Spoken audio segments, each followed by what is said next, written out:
பாடல் 4.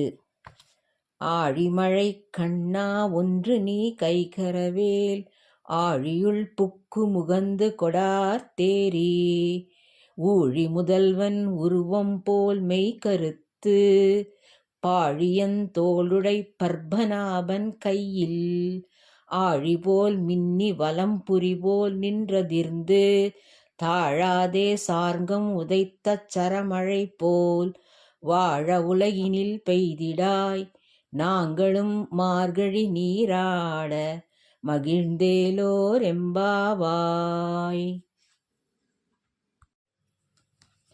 விளக்கம். கடல் போன்ற கம்பீரமான மழைக்கு உரிய அண்ணலே, எதையும் நீ மறைக்காதே.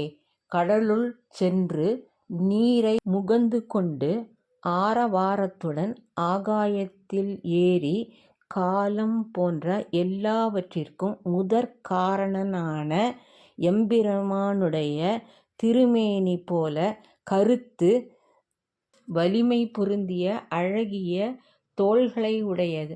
அவனது கையில் உள்ள சங்கு போல் மின்னி வலம்புரி போல் முழங்கி சார்ங்கம் என்னும் வில்லிலிருந்து கிளம்பும் அம்பு போல உலகினர்க்கு வாழ்விக்கவும் நாங்கள் மார்கழி நீராடவும் விரைவில் பொழிவாயாக.